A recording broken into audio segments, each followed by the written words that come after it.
नमस्कार। कार्यक्रम सीधा कुरामा स्वागत छ। म कार्यक्रम सञ्चालक नवराज पौडेल। कार्यक्रम सीधा कुरा खास गरी लोकसञ्चार मिडिया प्रणालीको प्रस्तुतिमा हामीले सञ्चालन गरेका छौँ र आज हामी शिवराज नगरपालिका वडा नम्बर 3 मा आएका छौँ। आज हामीले खास गरी शिवराज नगरपालिका वडा नम्बर 3 ले यो वर्षभरि गरेका काम, विकास निर्माणका कामहरूको बारेमा आज कुराकानी गर्नेछौँ। आज हामीले पाहुनाको रूपमा शिवराज नगरपालिका वडा नम्बर 3 का वडा अध्यक्ष टेकल सापकोटाज्यूलाई पाहुनाको रूपमा भित्राएका छौँ। स्वागत छ तपाईँलाई। धन्यवाद। शिवराज नगरपालिका वडा नम्बर 3 लाई तपाईँको नजरमा कस्तो दृष्टिकोणले हेर्नु भएको छ, सँगै यो वडालाई कस्तो बनाउने योजना बनाउनु भएको छ? वास्तवमा शिवराज नगरपालिका वडा नम्बर 3 लाई संयुक्त वडा र सूची वडावासी बनाउने हाम्रो परिकल्पना छ। त्यही अनुसार हामीले काम गर्छौँ। तपाईँको कार्यकाल पहिलेको कार्यकाल र अहिलेको कार्यकाल गर्दै गर्दाखेरि करिब 8 वर्ष समाप्त हुँदै गर्दाखेरि अहिलेसम्मका विकास निर्माणका कामहरू र खास गरी विशेष गरी तपाईँले वडा नम्बर 3 मा गरेका काम सम्झनै पर्ने खालका कामहरू के छन्? थुप्रै छन् सम्झनु पर्ने काम त, र मैले भन्नुपर्दा हामीले शिवराज नगरपालिका वडा नम्बर 3 लाई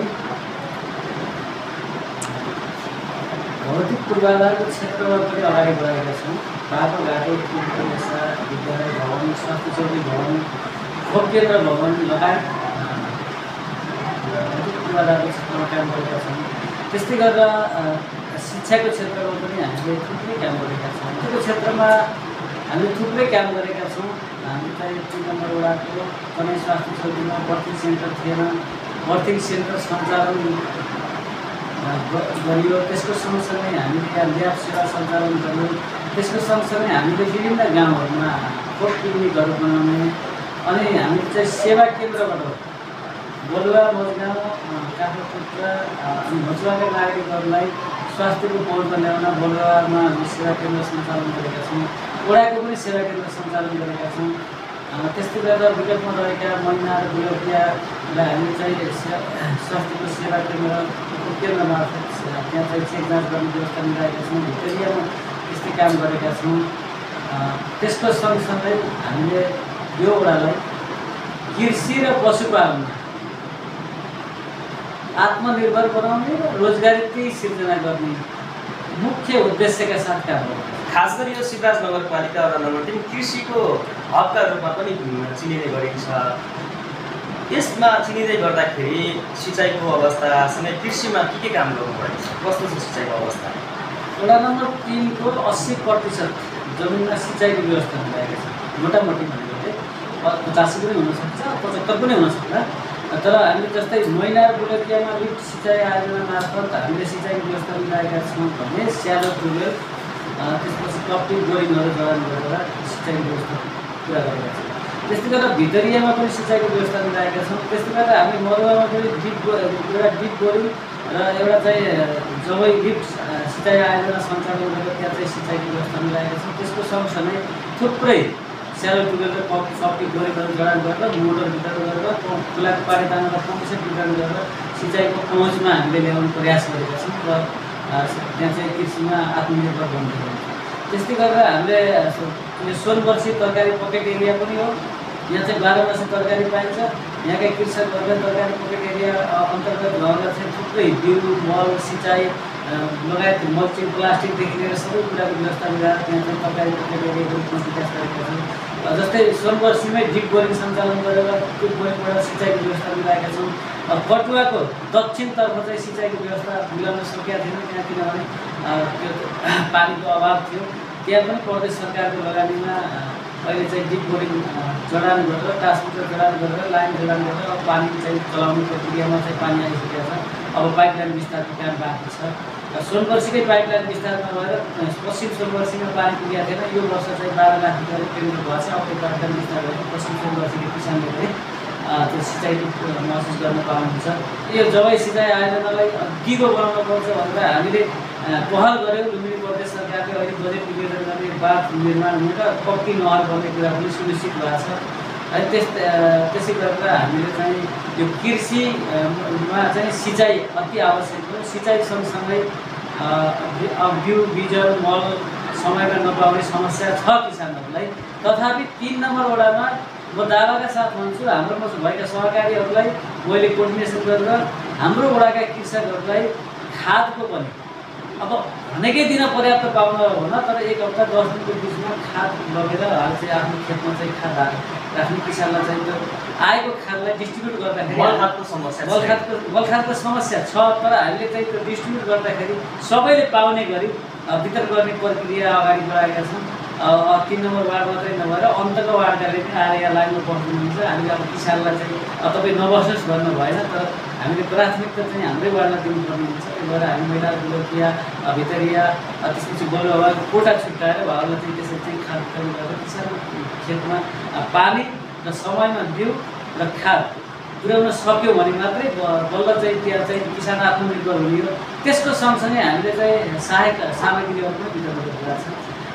पशुपालनको क्षेत्रमा भनौँ न हामीले चाहिँ चापा कटर मेसिनदेखि लिएर हाते मेसिनहरू वितरण गरिरहेका छौँ। वार्षिक कार्यक्रममा किसानहरूले आएर आफ्नो माग राख्नुहुन्छ। हामीले हाम्रो वडाको बजेट सिलिङ बजेटले भ्याउने गरी केही न केही राहतका कार्यक्रमहरू लगेर हाम्रा किसानहरूलाई सुखी कसरी बनाउने, कृषिमा उत्पादक कसरी वृद्धि गर्ने र सिँचाइको व्यवस्था कसरी मिलाउने भनेर हामी लागेका छौँ।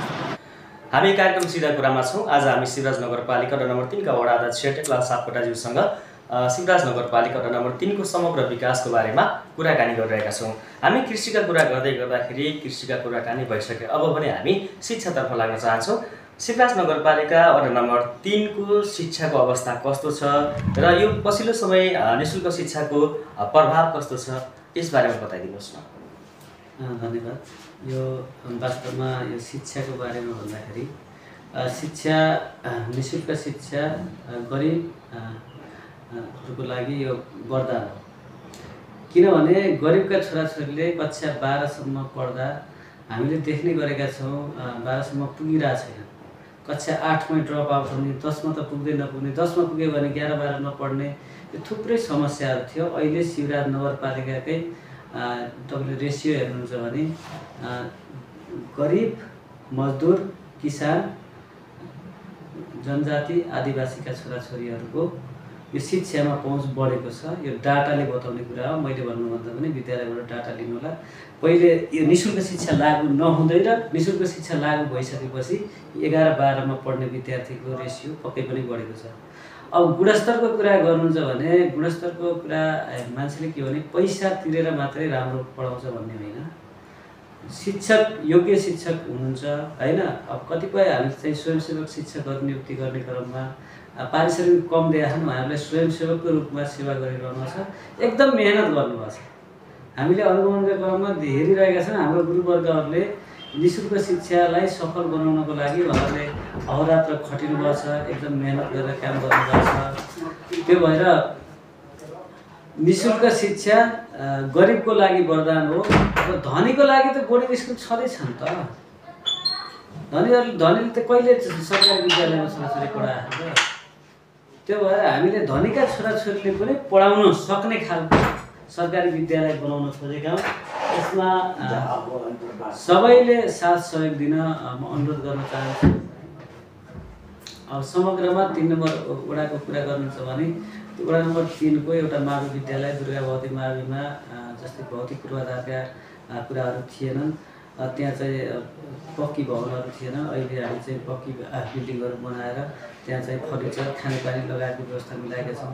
त्यस्तै गरेर हाम्रो आधारभूत विद्यालय मधुवामा तपाईँले कुनै बेला समाचारमा पनि सुन्नुभयो होला टिनको छाना चुहिएर विद्यार्थीहरू बर्खामा पढ्न नसक्ने अवस्था थियो भने अहिले त्यहाँ चाहिँ भनौँ न 2 कोठी पक्की भवन पनि बन्दैछ। टिनको छानो पनि फेर्ने काम भएको छ। बाल विकासको काम पनि भयो त्यहाँ चाहिँ भएको छ। त्यो कम्पाउन्ड वालका कामहरू भयो। सबै विद्यालयमा शुद्ध पिउने पानी, बिजुलीको जोडानको काम, पङ्खा जोडान गर्ने काम, बाल विकास इसिटीका बालबालिकाहरूलाई त्यहाँ चाहिँ राम्रो बसाइको व्यवस्था र सँगसँगै हामीले के गरेका छौँ भन्दा अङ्ग्रेजी माध्यमबाट अब बाल विकासदेखि इसिटी हुँदै चाहिँ हामीले चाहिँ इङ्ग्लिस मिडियममा विद्यालयहरू सञ्चालनमा लैजाँदैछौँ। त्यो प्रक्रियामा अहिले चाहिँ हाम्रो विद्यालयहरू रनिङमा छन्। हाम्रा गुरुहरू एकदम मेहनत गरेर लाग्नुभएको छ र शिवराज नगरपालिका एउटा देशकै नमुना नगरपालिका हो के अर्थमा हो भने निःशुल्क शिक्षा लागू गरेको अब यसलाई निःशुल्क शिक्षालाई सफल बनाउने यो पालिकाका जनप्रतिनिधि मात्रैको दायित्व होइन, यहाँ यो समाजका अगुवा, राजनीतिक दल, नागरिक समाज, समाजसेवी, बुद्धिजीवी, आम अभिभावक पनि दायित्व हो। निःशुल्क शिक्षा हुँदै गर्दाखेरि त्यहाँका विद्यालय भवनहरू बनाउने, त्यहाँ चाहिँ अक्षय कोष दाताहरू खोज्ने, विद्यालयका खेल मैदानहरू व्यवस्थित गर्ने, अरू कुरामा लगानी गर्न हामीले रोकेका छैनौँ। विशुद्ध के हो, अभिभावकबाट फिस नल्याउँ मात्रै भने हो, सहयोग गर्न वातावरण त्यहाँ चाहिँ सिर्जना गर्न सक्यौँ भने सहयोगी दाताहरूले विद्यालयमा सहयोग गरेर पनि विद्यालयलाई अगाडि बढाउन सकिन्छ। त्यही अनुसार सबैलाई लाग्न म अनुरोध पनि गर्न चाहन्छु। निःशुल्क शिक्षा अत्यन्तै राम्रो गर्नुभयो, हामी पनि त्यसको विरोध चाहिँ होइन। तर बजारमा एउटा के हल्ला छ भने निःशुल्क शिक्षामा धेरै लगानी लाग्यो, बजेट सबै त्यसैमा खर्च भयो, त्यसले गर्दाखेरि शिक्षामा मात्रै बजेट खर्च हुँदाखेरि अन्य भौतिक पूर्वाधारका कामहरू शिवराज नगरपालिकाले गर्न सकेन भन्ने एउटा भाम छ बजारमा। यसमा तपाईँको भनाइ के छ? त्यसमा पुरै सत्यता छैन। किन छैन भने 5-6 करोड रुपियाँ त हामीले पहिला पनि त खर्च गरेका थियौँ शिक्षामा। अहिले खर्च गरेको 8 साढे 8 करोड त 2-2.5 करोड रुपियाँ बढी खर्च भएको छ। तर 2-2.5 करोडले सबै विकास निर्माण ठप्प भए अनि सबै क्षेत्र चाहिँ सबै रोकेर शिक्षामा मात्रै लगानी भयो भनेर जुन एउटा हुइम फैलाइएछ, त्यो के हो भन्दाखेरि म त के भन्छु भने यो गरिब मजदुर किसानका बच्चाहरूले निःशुल्क पढे भन्ने एउटा चाहिँ त्यो हुइम हो कि जस्तो लाग्छ। होइन भने 2-2.5 करोड रुपियाँ एउटा पालिकाले शिक्षामा बढी खर्च गर्दैमा यत्रो यो हुइम बनाउनु पर्ने होइन। वास्तवमा यो के हो भन्दाखेरि विकास भनेको बाटोघाटो मात्रै भन्छ मान्छेले, यहाँको समाजले। तर त्यो विकास बाटोघाटो मात्रै होइन कि मानव विकास पनि त ठुलो विकास हो। मानवलाई शिक्षा दिने कुरा, गरिबको छोराछोरीले 12 पास गर्ने कुरा ठुलो कुरा होइन। एउटा मजदुरको छोराछोरीले 12 पास गर्ने कुरा ठुलो कुरा होइन। एउटा चाहिँ रिक्सावालाको छोराछोरीले, एउटा चाहिँ मजदुरी गरेर खाने परिवारको छोराछोरीले निःशुल्क रूपमा 12 कक्षासम्म पढ्न पाउनु त्यो उसको मौलिक अधिकार पनि त हो। यो नेपालको संविधानमा भएको कुरा शिवराज नगरपालिकाले लागू गरेको न हो। त्यसमा यो आपत्ति मान्ने पर्ने कुनै कुरा छैन। अहिलेको शिक्षा ऐन, अहिले शिक्षाको आन्दोलन चलिरहेछ, त्यो आन्दोलनको मकसद पनि निःशुल्क शिक्षा नै हो। यो नेपाल सरकारले कि त संविधानमा त्यो कुरा करेक्सन गर्नु पर्यो, होइन भने यो लागू गरेका पालिकाहरूलाई सहयोग गर्नु पर्यो। त्यही अनुसार हामीले चाहिँ सङ्घीय सरकार, प्रदेश सरकारसँग पनि कुरा राखिरहेछौँ। सङ्घीय सरकारबाट केही पैसा पनि आएको छ, प्रदेश सरकारसँग पनि केही कुरा भइरहेछ। त्यो भएर निःशुल्क शिक्षा वास्तवमा गरिबको लागि वरदान हो र हुने खानेले विद्यालयमा पैसा दिन, सहयोग गर्न शिवराज नगरपालिकाले सकेका छैन। उहाँहरूले अरू सहयोग गरेर विद्यालयका भौतिक पूर्वाधारहरू अरू निर्माण गर्ने कुरामा, अक्षय कोष राख्ने कुरामा, त्यहाँ छात्रवृत्ति वितरण गर्ने कुरामा सबैले सहयोग गर्नु भने शिवराजको निःशुल्क शिक्षा पक्कै पनि यो भनौँ देश निःशुल्क शिक्षाले अन्य विकासका पूर्वाधारहरूलाई रोकेको छैन तपाईँको भनाइमा। भनेपछि यो भरम मात्र हो। यो थोरै पैसा बढी शिक्षामा खर्च भएको छ, त्यही न हो। त्यो 2 करोड रुपियाँ वर्षमा 2 करोडको विकास कति विकास हुन्छ र? अब हामी खानेपानीतर्फ लाग्न चाहन्छौँ। शिवराज नगरपालिका खास गरी वडा नम्बर 3 मा, यस वडामा खानेपानीको अवस्था कस्तो छ? अब खानेपानीको अवस्था भन्ने हो भने हामी कहाँ वास्तवमा चाहिँ वडावासीहरूले पहिलेसम्म नलकाकै पानी खानुभएको छ। त्यो नलकाको पानी शुद्धिकरण गर्ने कुरा र पानी चेक जाँच गर्ने कुरा, क्रस चिन्ह लगाउने कुरा त्यो हामीले गरिसकेका छौँ र आर्सेनिक रहित भनौँ न पानी उहाँहरूले पिउनुहुन्छ। र त्यतिले मात्रै पुग्दैन। अब गर्मियामा हाम्रो चाहिँ अब यो बजार क्षेत्र लगायत सबै ठाउँका नलकाहरू सुक्ने अनि खानेपानीको समस्या हुने, यी यावत कुराहरू र शुद्ध खानेपानी सबै नलकामा नआउने, त्यो भएर हामीले खरेन्द्रपुर खानेपानी आयोजना सञ्चालनमा ल्याउने भनेर प्रदेश सरकारको सहयोगमा खानेपानी काम चाहिँ अब बोरिङ गाड्ने, खानेपानी ट्याङ्की बनाउने, घर बनाउने त्यो काम भयो। अब पाइपलाइन विस्तारको काम बाँकी छ, त्यसको लागि पनि हामीले प्रदेश सरकारसँग पहल गरिरहेछौँ। कति समय लाग्ला अझै? अब यो मैले भन्नुपर्दाखेरि के भने वडाले बजेट राखेर टुङ्ग्याउने भए त म यति महिनाभित्रै सम्पन्न गर्छु भन्ने थिएँ। अब प्रदेश सरकारले यो वर्ष पर्याप्त बजेट दियो भने अर्को वर्षबाट खानेपानी हामीले चाहिँ पाइपलाइन विस्तार गरेर सञ्चालन गर्न सक्छौँ भन्ने हामीलाई लाग्छ। तथापि अब बजेट कति आउँछ त्यसैमा भर पर्ने कुरा हो। तर खास गरी वडा नम्बर 3 विभिन्न समुदायको बसोबास भएको क्षेत्र हो। यहाँ पहाडी, मुस्लिम, थारू लगायतका धेरै समुदायका मानिसहरू बसोबास गरिरहनु भएको छ। यसमा तपाईले उहाँहरूलाई प्रत्यक्ष रोजगारीमा संलग्न हुने खालका के कामहरू गर्नुभयो यो आर्थिक वर्षमा? यो आर्थिक वर्षमा भन्नुपर्दा हामीले यो फिनाइल, हर्पिक बनाउने तालिम दियौँ 25 जनालाई। उहाँहरूले त्यो काम गर्नुभएको छ। त्यसबाट केही भनौँ न रोजगारी सृजना गर्न सकिन्छ भनेर हामी त्यो काम सुरु गरेका हौँ। अब पक्कै पनि अब उहाँहरूले मेहनत गर्नुभयो भने थोरै भए पनि रोजगारी सृजना हुन्छ। त्यसको सँगसँगै हामीले सिप विकासका तालिमहरू, क्षमता विकासका तालिमहरू सञ्चालन गरिरहेका छौँ। अब त्यसले मात्रै आत्मनिर्भर बनाउन सकिन्न। त्यो भएर हामीले चाहिँ त्यो तालिम सँगसँगै स्टार्टअप उद्योग सञ्चालन गर्ने स्टार्टअप बिजनेसको एउटा चाहिँ कन्सेप्ट शिवराज नगरपालिकाले लिएर पोहोर साल पनि हामीले पैसा छुट्यायौँ। यो वर्ष पनि त्यो पैसा 25 लाख रुपियाँ छुट्याएको थियो। यो हामी चाहिँ कार्यविधि नहुनाले त्यो लगानी हुन सकेका थिएन। अब चाहिँ हामीले चाहिँ आज चाहिँ यो कार्यविधि पनि पास गरेका छौँ र त्यसमा मुख्य उद्देश्य के हो भने युवा लक्षित रोजगारी सिर्जना गर्नको लागि उहाँहरूलाई चाहिँ बिना ब्याजमा नगरपालिकाले ऋण दिने र त्यो ऋण लिएर उहाँहरूले चाहिँ काम गर्नुभयो भने कम्तीमा 3 जनालाई रोजगारी सिर्जना गर्ने, 5 जनालाई रोजगारी सिर्जना गर्ने, साना घरेलु कुटिर उद्योगहरू सञ्चालन गर्ने, अनि कृषिमा रोजगारी सिर्जना गर्ने, तरकारी सङ्कलन केन्द्र सञ्चालन गरेर तरकारी किसानले उत्पादन गरेको तरकारी बिक्री वितरण गर्ने, दुध सङ्कलन केन्द्र अनि दुधजन्य पदार्थबाट चाहिँ भनौँ न मिष्टान्नदेखि लिएर दही, मही त्यस्तो खालको बिजनेस व्यापार गर्ने हाम्रा चाहिँ युवा भाइ बहिनीहरूलाई त्यो कार्यक्रममा जोड्नुपर्छ र उहाँहरूलाई निःशुल्क रूपमा चाहिँ हामीले चाहिँ लगानी गर्नुपर्छ। कति लाखसम्म लगानी गर्नुहुन्छ अहिले? हामीले आज के कस्तो हामीले हाम्रो कार्यविधिले के भनेको छ भन्दा 1 लाखदेखि 10 लाखसम्म जस्तो लगानी व्यवसाय गर्ने युवाहरूका लागि 1 लाखदेखि 10 लाख समूहको लागि व्यक्तिगत हामी गर्दैनौँ। समूहले त्यो पनि रोजगारी यति जनालाई रोजगारी दिने ग्यारेन्टी सहितको प्रपोजल लिएर आउनु पर्यो।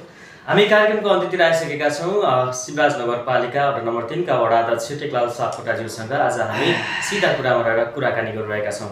यस वर्ष वडाले गरेका कामहरू सम्पूर्ण कुराहरू हामी आज जोडिरहेका छौँ। कार्यक्रमको अन्त्यमा छौँ हामी। खास गरी शिवराज नगरपालिका वडा नम्बर 3 ले यो आर्थिक वर्षमा सम्पन्न गरेका योजनाहरू कति प्रतिशत सम्पन्न गर्नुभयो, के योजना सम्पन्न गर्नुभयो र आगामी योजनाहरू के हुन्? अब यो योजना सम्पन्न गर्ने कुरामा 3 नम्बर वडामा वडा स्तरीय योजना अब लगभग सम्पन्न भइसकेका छन्। केही योजना बाँकी छन्। त्यो बाँकी हुनुको कारण के हो भने यो शिवराज नगरपालिकामा हामी जनप्रतिनिधिहरूको पनि कमजोरी होला, हामी पनि कहीँ चुक्या होला। तर हामीभन्दा पनि यो कानुन कार्यविधिले नदिएको कुरा र प्रदेश सरकारले यो चाहिँ खोलाबाट ढुङ्गा गिटी बालुवा निकासीको लागि चाहिँ पर्याप्त कानुन नबनाएर अथवा चाहिँ कानुनको अल्झन भएको कारणले हामी खोला ठेक्का लगाउन असमर्थ भयौँ, खोला ठेक्का लगाउन सकेनौँ। प्रदेश सरकारलाई लगाउनुहोस् भन्दा न प्रदेश सरकारले लगाउने न चाहिँ हामीलाई लगाउन चाहिँ वनले दिने, वनले खोला ठेक्का लगाउन नदिएको कारणले हाम्रा खोलाहरू ठेक्कामा गएनन्। त्यो भएर हाम्रो चाहिँ उपभोक्ताले काम गर्न सक्नु भएन। अब त्यसपछि हामीले बाध्य भएर टेन्डर प्रक्रियामा लैजानु पर्यो। टेन्डर प्रक्रियामा लैजाँदा अलिकति समय लाग्ने, तथापि हाम्रा चाहिँ सबै योजनाहरू टेन्डर प्रक्रियामा गएर ठेकदार सम्पर्कमा आएर केही काम सुरु भएछन्। जस्तै पिसिसी ढलानको कामहरू भइरहेछन्। अनि त्यसपछि गएर बाटो स्तर उन्नतिका अनि कलभट निर्माणका कामहरू अब चाहिँ रनिङमै छन्। अब केही दिनमा सबै काम सम्पन्न हुन्छन्। विषयमा बताइदिनुहोस् न। आगामी योजना हामीले चाहिँ हाम्रो 3 नम्बर वडामा खास गरी हामी अहिलेसम्म यो फुसको छानो हटाएर टिन वितरण गर्ने कार्यक्रम गऱ्यौँ विगत 8 वर्षदेखि लगातार। अब हामी लगभग 95% हामीले चाहिँ हाम्रो वडामा खरको छानो भएका हाम्रा नागरिकहरूका घरमा जस्ता पाता ले छानो फेर्न सफल भएका छौँ। केही छिटफुट चाहिँ बाँकी हुनुहुन्छ। त्यसपछि अब हामी के हो भन्दाखेरि हामी शिक्षाको क्षेत्रमा पनि केही सुधार ल्याइसकेका छौँ, स्वास्थ्यको क्षेत्रमा पनि केही सुधार ल्याइसकेका छौँ, कृषिको क्षेत्रमा पनि हामी सिँचाइको व्यवस्था मिलाइसकेका छौँ, पशुपालनको क्षेत्रमा पनि थुप्रै हामीले गोठ सुधारका कार्यक्रम, खोर सुधारका कार्यक्रम, उहाँहरूलाई मसिन वितरण गर्ने कार्यक्रम ल्याएर केही सुधारात्मक रूपमा हामी चाहिँ ट्र्याकमा ल्याइसकेका छौँ। अब हामी चाहिँ भौतिक पूर्वाधारको क्षेत्रमा हामीले ठुला बाटाहरू त निर्माण गरिसक्यौँ, पिच गरिसक्यौँ, तर भित्रभित्र गल्ली गल्लीका हाम्रो चाहिँ भनौँ न गाउँघरका बाटाहरू पिसिसी ढलान गर्नुपर्ने छन्, आरसिसी ढलान गर्नुपर्ने छन्। हामी यो वर्ष भित्री गल्लीका मैनारको गाउँमा, बुलकियाको गाउँमा, भितरियाको गाउँमा, होइन कटुवाको गाउँमा, यही सुनवर्सी क्षेत्रका गाउँमा भित्री बाटाहरूलाई आरसिसी, पिसिसी र स्तर उन्नतिका काममा हामी अहिले यो वर्ष जोड दिन्छौँ।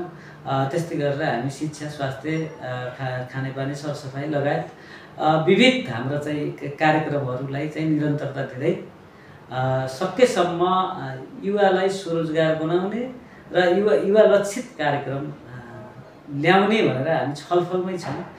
त्यसै यो आगामी बजेट हामी त्यसरी ल्याउँछौँ। त्यसको सँगसँगै हामीले हाम्रो वडा नम्बर 3 मा यो चाहिँ पुराना बस्तीहरू बसेका जस्तै भितरिया, खरेन्द्रपुर, बसन्तपुर, कटुवा, सोनवर्सी अनि चाहिँ अब मैनार, बुलकिया, बलुवा लगायतका क्षेत्रमा यो डी ब्लकको जग्गाहरू थिए। ती डी ब्लकको जग्गाहरू अहिलेसम्म नाप नक्सा पनि नभएका, लाल पूर्जा पनि नभएका, यो थुप्रै समस्या थियो। हामीले यो 4-5 वर्षको पिरियडमा लगभग हामीले चाहिँ 300 देखि 350 लाल पूर्जा वितरण गऱ्यौँ। अहिले भर्खरै पनि हामी 195 जनाको यो डी ब्लकको लाल पूर्जा यो वडामा वितरण गर्न सफल भयौँ। अब हामीले भूमिहीन दलित, भूमिहीन सुकुम्बासी, अव्यवस्थित बसोबासीका लगत सङ्कलन गर्ने कुरा अनि उहाँहरूका चाहिँ लगतलाई चाहिँ कम्प्युटरमा इन्ट्री गराउने कुरा हामीले गरिसकेका छौँ। र यो भूमिहीन दलित र भूमिहीन सुकुम्बासीको लागि पहिलो प्राथमिकता दिएर काम गर्ने भनेर नापी टोलीबाट यहाँ चाहिँ प्राविधिकहरू पनि आइसक्नु भएको छ र हाम्रो आज कार्यपालिका निर्णय गरेर 4 नम्बर वडाको मनकट्टीबाट त्यो नाप नक्साको काम सुरु गर्दैछौँ। अब 4 नम्बर पछि 3 number, 5 number, 9 number, 10 number, 11 number गरी हाम्रो यो 11वटै वडामा हामी नापी नक्साको काम गराउने कुरामा पनि हाम्रो वडामा विशेष गरी त्यो काम गराउने कुरामा हामी चनाखो भएर हाम्रा भूमिहीन दलित, भूमिहीन सुकुम्बासी, अव्यवस्थित बसोबासीहरूको जग्गाको नाप जाँच गराउने अनि त्यसको लाल पूर्जा बनाउने प्रक्रियामा हामी वडा समितिको चाहिँ टिमहरू खटिनु पर्नेछ। यसमा हामीले एउटा सर्वदलीय समिति पनि बनाउनु पर्नेछ। सर्वदलीय समिति बनाएर हाम्रो वडाको यो समस्यालाई समाधान गर्नेतिर चाहिँ हामी एकदम उत्सुकताका साथ हाम्रा जनताको सेवा गर्न चाहिँ अब यो आगामी वर्ष कार्यक्रम हुनेछ। अन्तिममा मैले तपाईँलाई सोध्न छुटाएका र तपाईँले भन्न चाहेका केही छन्? यस्तो छ वास्तवमा नवराजी, कुरा त जति पनि हुन्छन् होइन, कुराको एउटै सार के हो भने हामी जनप्रतिनिधिले जनताप्रति उत्तरदायी भएर, हाम्रा नागरिकप्रति उत्तरदायी भएर कसैलाई पाखा नगरिकन यो पार्टी वा त्यो पार्टी नभएर सबै हाम्रा नागरिक हुन् र हामी सबैको जनप्रतिनिधि हो भन्ने भावनाले हामीले काम गरिरहेका छौँ। यसमा कसैले त्यस्तो चाहिँ नसोचिदिनु होला र कसैका पनि समस्या छन् भने प्रत्यक्ष रूपमा मसँग भेटेर अथवा कार्यालयमा आएर भेटेर आफ्ना समस्याहरू राख्नु होला र तपाईँका समस्याहरू वडा नम्बर 3 बाट हाम्रो एउटै नारा थियो, हामी भ्रष्टाचार गर्दैनौँ र हाम्रो वडाबाट भ्रष्टाचार गर्न दिदैनौँ। हाम्रा कर्मचारीले, हाम्रा जनप्रतिनिधिले कहीँ पनि यो 8 वर्षको बिचमा म आफैले कसैसँग 1 कप चिया पनि मैले चाहिँ त्यो काम गरिदिए बापत त्यतिकै साथीभाइले त खाइएला, काम गरिदिए बापत खाएन र मेरो टिमले पनि खाएन भने म दृढ प्रतिबद्ध छु। यदि कसैले त्यस्तो गल्ती गरेको छ, कमजोरी गरेको छ, तपाईँलाई चाहिँ समस्या पारेको छ भने तुरुन्तै गर्नुहोस्, हामी तुरुन्तै कारवाही गर्छौँ। यो पहिलो सुशासन यो हो। त्यसपछि दोस्रो कुरा के हो भने इच्छा शक्ति हो।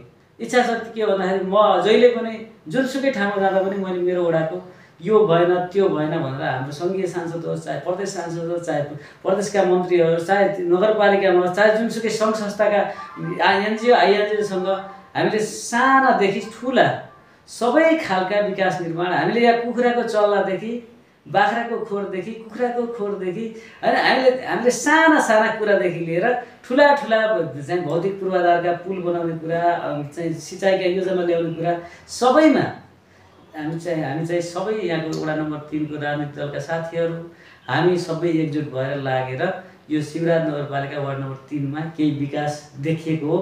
त्यस्तै मिलेर विकास गऱ्यौँ भने एउटा शुद्ध सेवाको भावनाले काम गऱ्यौँ भने पक्कै पनि केही न केही प्रगति हुन्छ।